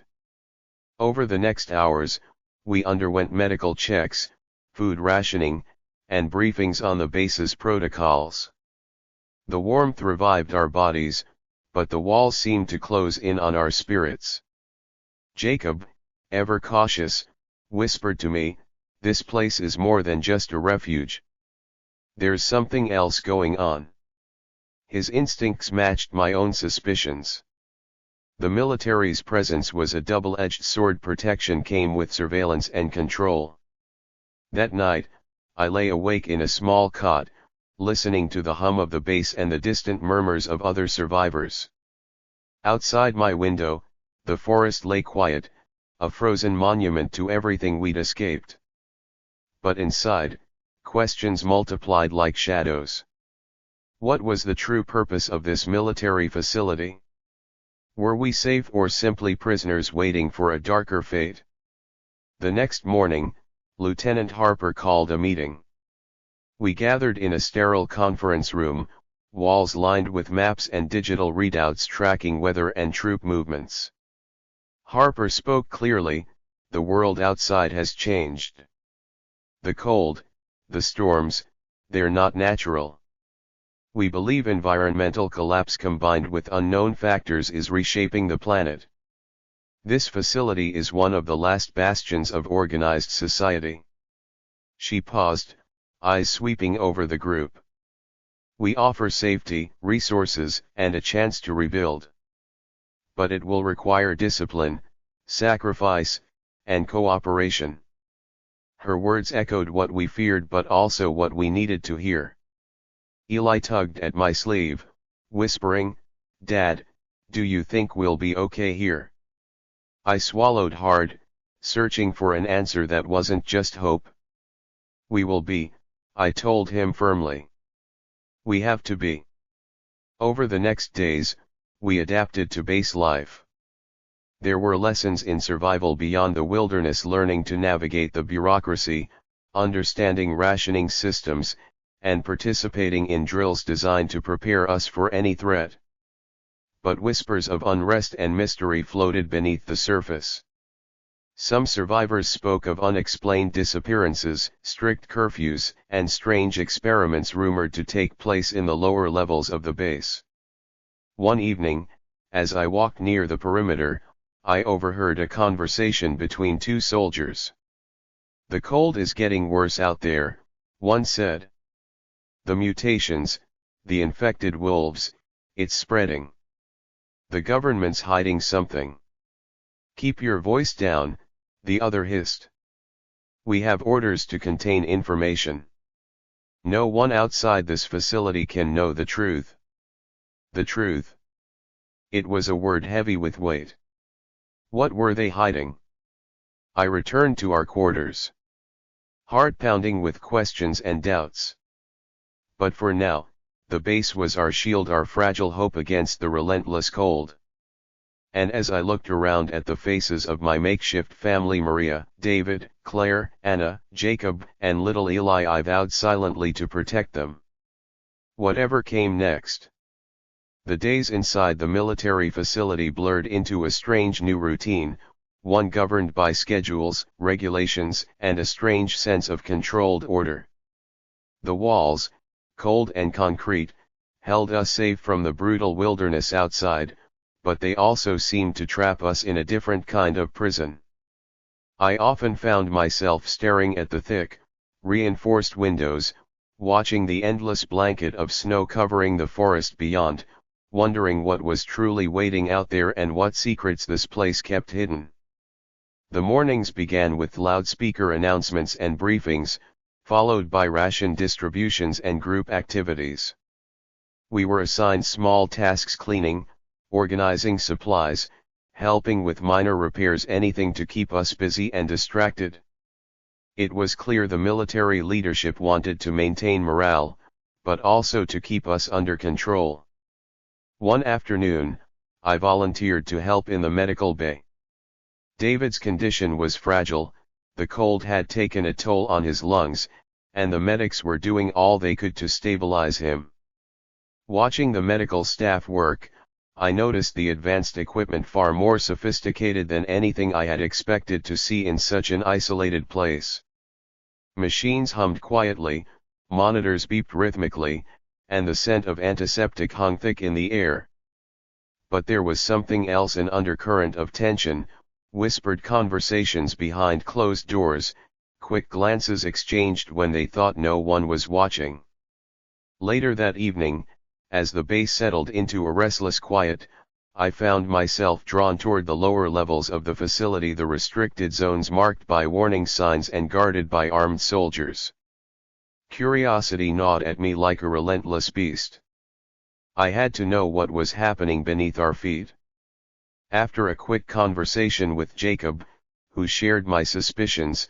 We decided to explore when the guard rotations shifted. It was risky crossing boundaries that were forbidden, but the need for answers outweighed the fear.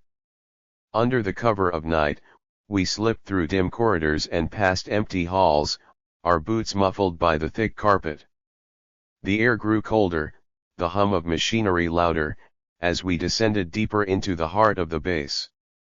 Finally, we reached a heavy steel door, its surface etched with warning labels and encrypted locks. Jacob pulled a small device from his pack, a tool he'd acquired during his time on the run, and worked quickly to bypass the security system.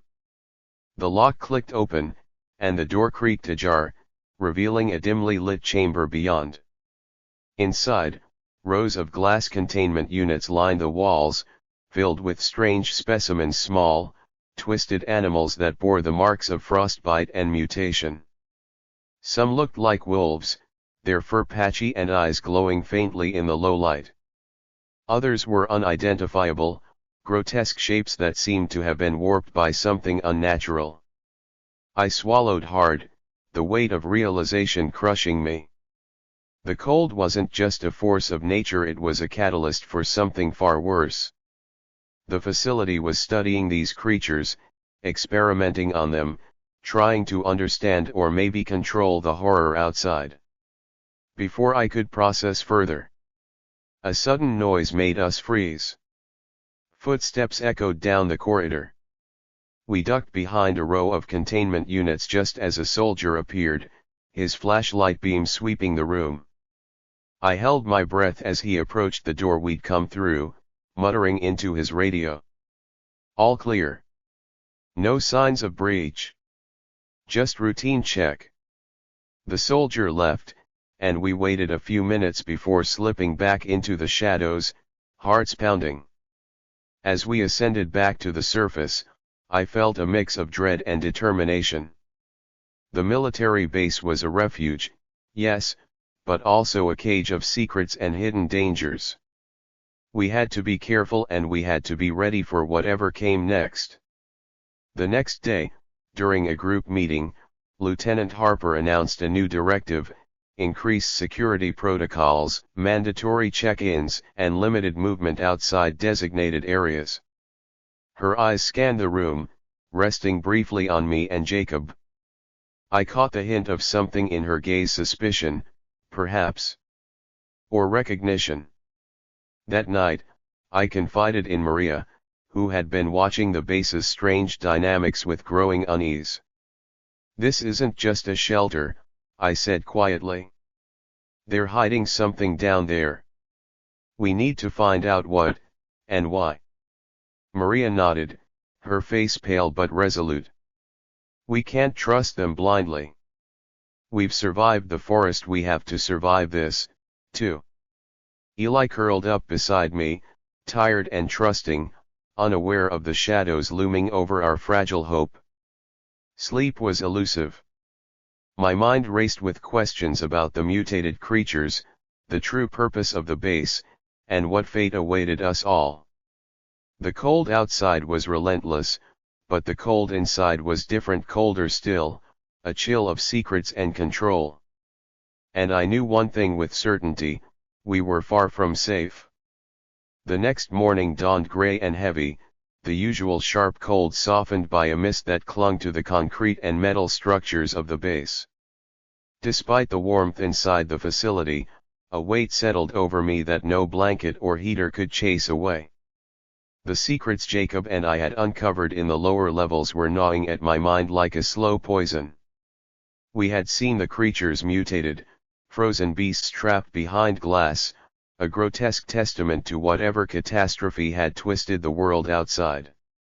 The wolves hunting us, the biting cold, they were not natural. Something had gone wrong, and this place was the epicenter. I found Jacob by the supply depot, stacking ration crates with mechanical precision. He glanced up when I approached, his eyes shadowed with the same unease I felt. "We can't stay silent," I said. "If they're experimenting on those things, what else are they hiding?" Jacob nodded slowly. We need to find proof. Something concrete to show the others, maybe even Harper. Lieutenant Harper. The woman in charge. She had the sharp gaze of someone who knew more than she told. But was she our ally? Or just another piece in a much larger, darker machine? As we spoke, Claire approached quietly. Her face was pale but determined. I overheard guards talking about a containment breach last night. Something went wrong down there. Jacob and I exchanged a grim look. That fits with what we heard, I said. Maybe they're trying to cover it up. Maria, who had been nearby with David, now joined us. Despite his fragile state, David's eyes flickered with alertness at the mention of a breach. We need to warn the others, she said firmly. That evening, after lights out, we gathered in a cramped utility room. The flickering fluorescent light casting jittery shadows on the walls. I explained what we had seen and heard: the experiments, the mutated animals, the containment breach. Faces turned pale, whispers filled the air, and a heavy silence followed. We can't trust the military here, Claire said, her voice low but fierce. We survived the forest by trusting each other. We have to stick together now. The plan was clear: we would gather evidence and find a way to expose the truth. But moving inside the facility, especially into restricted areas, was dangerous. Jacob and I volunteered to return to the lower levels, this time with a camera I had found in one of the supply rooms. We needed proof: photos, recordings, anything that would confirm the horrors beneath the surface. That night, armed with only a flashlight and the stolen camera, we slipped through the shadows. The hallways were eerily quiet, the only sound our muffled footsteps and the distant hum of machinery. We descended the stairwell to the containment level, the air growing colder with every step. The frost clung to the walls, tiny crystals sparkling in the flashlight beam like frozen tears. When we reached the chamber, the steel door stood slightly ajar. Inside, the glass tanks were shattered, the mutated creatures gone. The smell of blood and cold metal filled the air. A chill raced down my spine. Suddenly, a faint noise, a low growl, echoed from the dark corners of the room. Shadows shifted. We weren't alone. Jacob raised his rifle, flashlight scanning rapidly. Out of the darkness, a creature emerged, one of the wolf-like beasts, but larger, more terrifying.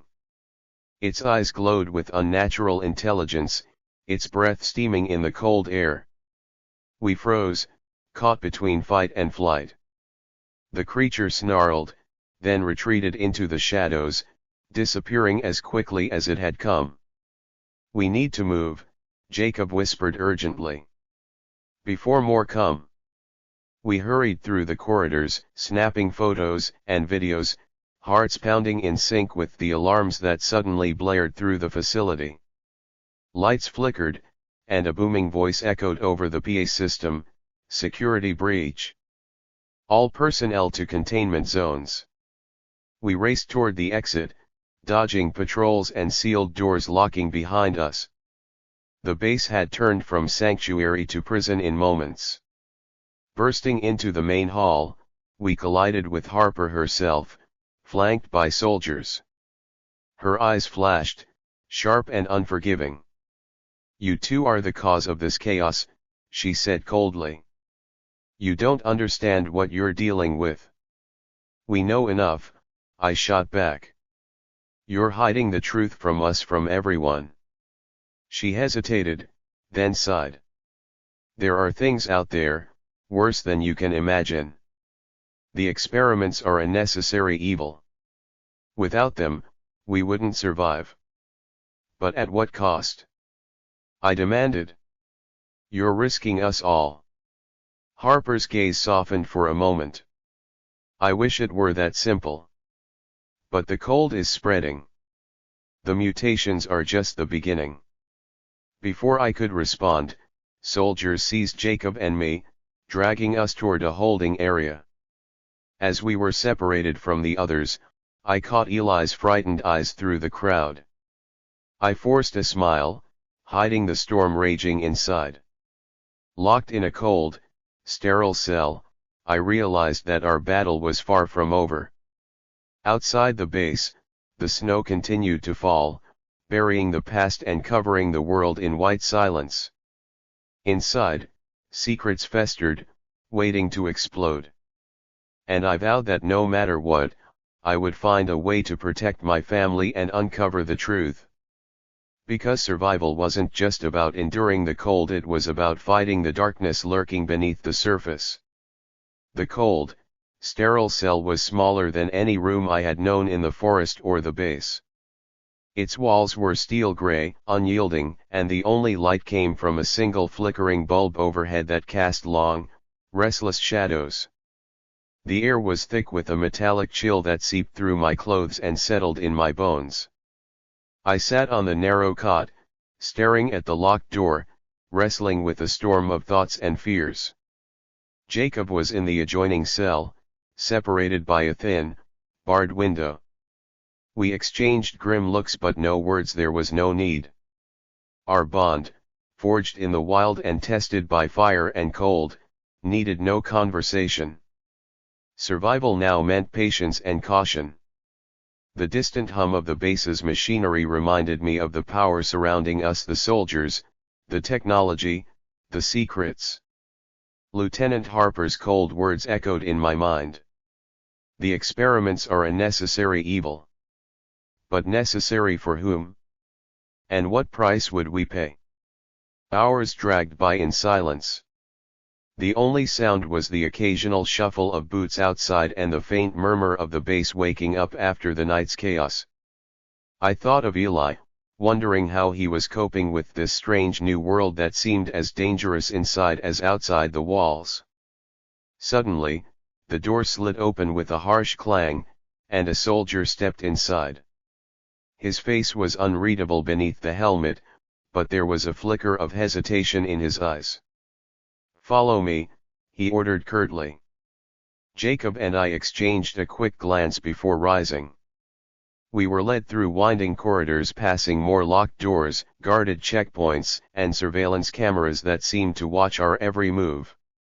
The base felt less like a refuge now and more like a labyrinth designed to contain secrets and control. Finally, we reached a secure chamber. Inside, a group of military officers and scientists were gathered around a large holographic map projected from a console. Lieutenant Harper was there, standing tall and authoritative, though a faint tension crept into her posture as she spotted us. "We need to talk," she said sharply. Jacob and I were ushered forward as the officers quieted. The holographic map shifted to display a wider view of the surrounding region, the forest beyond the base outlined with red zones and markers. "Those zones," Harper explained, "are areas where the cold and mutations have spread rapidly. We call them hotspots. The creatures we captured and experimented on come from these areas." She paused, scanning our faces. "Our research is aimed at understanding the mutation's origin to find a way to stop it before it consumes everything." "But you've been hiding the truth," I said. "The containment breach, the mutated wolves, the risks you're taking." Harper's eyes hardened. "If the truth got out, panic would spread. Society would collapse entirely. Our work is the only thing standing between chaos and survival." Jacob stepped forward. "And what about the people inside the space? Are they just subjects? Prisoners?" Harper's expression flickered, almost human for a moment. "We don't take this lightly. But sacrifices must be made." I felt a wave of anger, frustration, and helplessness collide inside me. Sacrifices? What had we sacrificed already? Our freedom, our peace. Our very lives hanging by a fragile thread. Before I could reply, alarms blared again, a shrill, urgent cry that shook the room. Another breach, a soldier shouted. North perimeter. The creatures are attacking. Chaos erupted. Soldiers scrambled, rifles raised, and orders flew through the air like lightning. Harper turned to us sharply. Stay here. It's not safe outside. But I knew the cold outside was just one part of the danger. Inside, walls could crumble too, walls built on fear, lies, and desperation. As the soldiers rushed past, I glanced at Jacob. We can't wait. We have to help them. He nodded, eyes fierce. For our family. For everyone. The door slammed shut behind us as we moved toward an emergency exit, slipping past distracted guards and blinking lights. Outside, the snow had intensified. The cold bit harder, whipping through the dark trees like 1,000 frozen needles. From the tree-lean, glowing eyes appeared, dozens of them. The mutated creatures, fierce and relentless, advanced with savage speed. Gunfire erupted, flashes lighting the night. Soldiers fought desperately to hold the line, but the creatures pressed forward, their growls a terrible symphony against the storm. Jacob and I joined the fray, rifle in hand, firing into the shadows, hearts pounding with the primal terror and adrenaline of battle. Amidst the chaos, I caught sight of Eli and Maria huddled near a supply crate, faces pale but unbroken. Relief surged through me, fueling every shot, every breath. The fight dragged on for what felt like hours. Slowly, the soldiers pushed the creatures back, the survivors holding their fragile ground. Finally, as dawn broke through the storm clouds, the howls faded, the forest falling silent once more. Exhausted and shaken, we regrouped, knowing this was only the beginning. The cold was no longer just a natural force, it was a war front, and the lines between survival and extinction were razor thin. Inside those walls, and beyond them, the fight for humanity's future had only just begun. The cold lingered like a shadow, unrelenting and merciless. After the night's brutal attack, the military facility felt less like a sanctuary and more like a besieged fortress on the brink of collapse. The creatures mutated, vicious, and terrifying were no longer distant threats lurking in the frozen wilderness. They had found their way inside, shattering the illusion of safety we had clung to so desperately. I sat with Maria and Eli in the small common area, the low murmur of survivors surrounding us a fragile comfort. The warmth from the heater seeped into my bones, but inside, a storm brewed. Eli's small hand gripped mine tightly. He was scared, of that I was sure. But he also had an unspoken resilience that kept me grounded. "Dad," Eli whispered, voice trembling. "Will they come back?" I swallowed the lump in my throat and forced a reassuring smile. "We'll fight them off. We have to." But deep down, I wasn't sure if fighting was enough. The next morning, Lieutenant Harper called a meeting. The room was packed with survivors and military personnel alike. Tension hung thick in the air, heavy with exhaustion and uncertainty. Harper's usual composure was cracked, worry flickered in her eyes. The breach last night was worse than anticipated. Our defenses were nearly overwhelmed. We're increasing security measures immediately. Curfews will be enforced. No one leaves the base without authorization. Murmurs spread through the crowd. For many of us, the base had been our last hope, a place to heal, rebuild. Now it felt more like a cage. I raised my hand when Harper opened the floor for questions. "What exactly are we fighting? What are these creatures? And how do you plan to protect us?" Her gaze settled on me, steady and direct. They're the result of extreme environmental mutation, accelerated by the apocalyptic cold outside. We believe they're evolving, becoming more intelligent, more aggressive. I glanced at Jacob beside me, whose jaw was clenched tight. Harper continued, our scientists are working on countermeasures, both biological and tactical. But it will take time. Time we may not have. Time. That word echoed ominously. As the meeting ended, I caught Harper's eye once more. There was an unspoken message there, warnings hidden beneath her words. She knew something we didn't.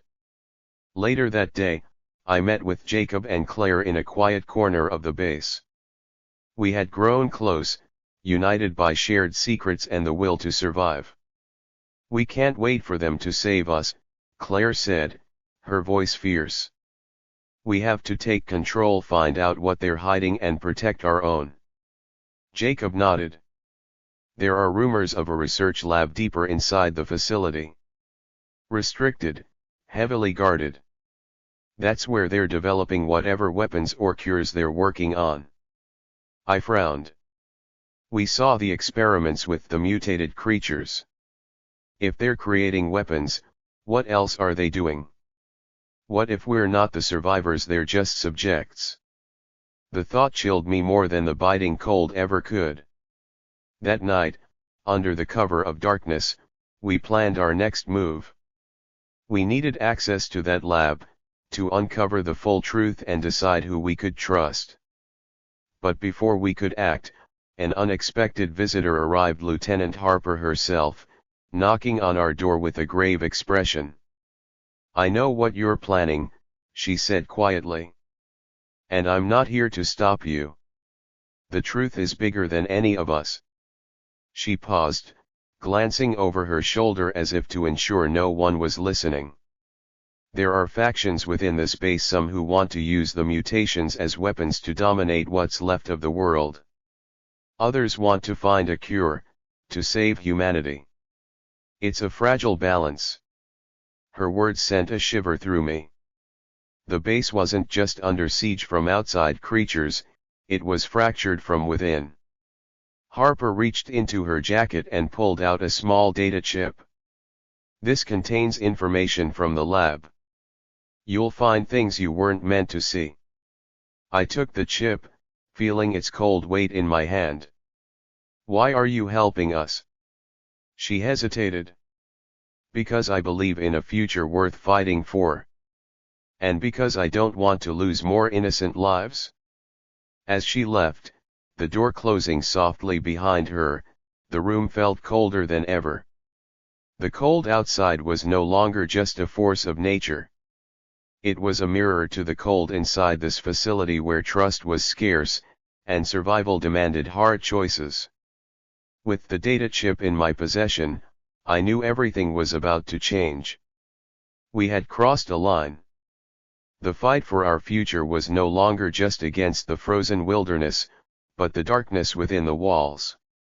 The air inside the military facility was thick with tension, yet beneath it lay a flicker of hope, a fragile ember struggling to survive amid the shadows. The data chip Lieutenant Harper had entrusted to me held the key to everything, the truth behind the mutations, the experiments, and the fractured factions vying for control. It was our only chance to reclaim our future. That night, Maria, Jacob, Claire, and I huddled around a small, flickering tablet in the dim light of the common room. Eli was asleep nearby, his small form a reminder of what we were fighting for. The data chip's contents slowly loaded, revealing files, video logs, and encrypted research notes. The truth was darker than we imagined. The mutations were not just natural aberrations caused by the cold. They were the unintended byproduct of bioengineered agents, designed to accelerate human adaptability to extreme environments. The military's experiments aimed to create a new breed of survivor, stronger, faster, and immune to the relentless freeze. But the process had spiraled out of control, unleashing the creatures we'd encountered, twisting nature itself into something monstrous. Worse, the facility housed two opposing groups. One faction sought to weaponize the mutations, harnessing them as tools for domination in the post-apocalyptic world. The other desperately worked on a cure, striving to reverse the damage and restore some semblance of normalcy. "This explains the breach," Claire whispered, eyes wide. "The weapon faction must have deliberately released those creatures to destabilize the base and seize control." Jacob clenched his fists. "We can't let them win.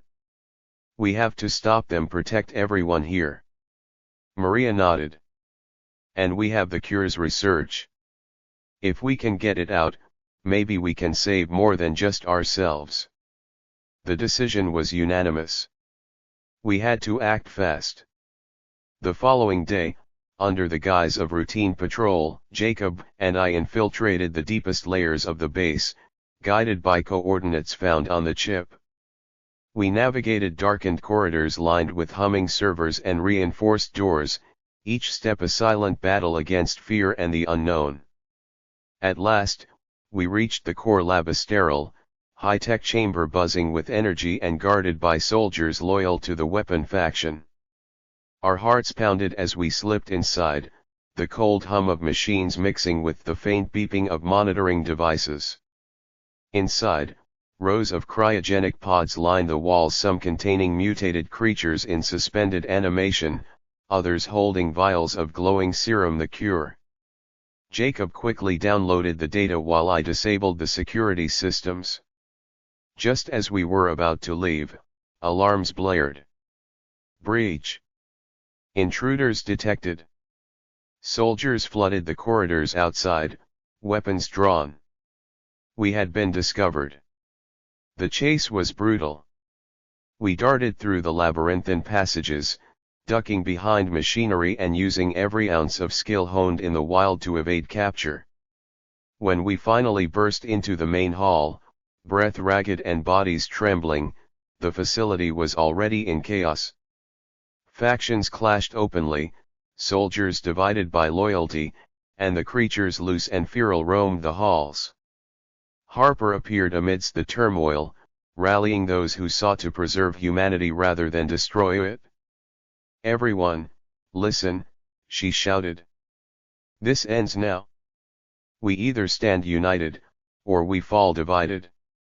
Her voice cut through the chaos, commanding attention. Slowly, soldiers lowered their weapons, confusion and fear mirrored in their eyes. Together, we coordinated a desperate defense, pushing back the creatures and securing critical areas. In the aftermath, the base was battered but still standing. With the cure secured and factions quelled, a fragile peace settled. We began the difficult work of healing both the land and the people scarred by betrayal and frost. Days later, standing outside the facility's reinforced gates, I watched as the sun pierced the gray clouds, casting golden light over the endless forest. The cold still gripped the world, but within that grip, a new hope had taken root. Eli tugged at my sleeve, pointing toward the horizon where the snow began to melt, revealing green shoots struggling to grow. "We'll be okay, won't we, Dad?" I smiled, pulling him close. "Yes, Eli. We'll be okay. We have to be. Because surviving the cold was only the beginning.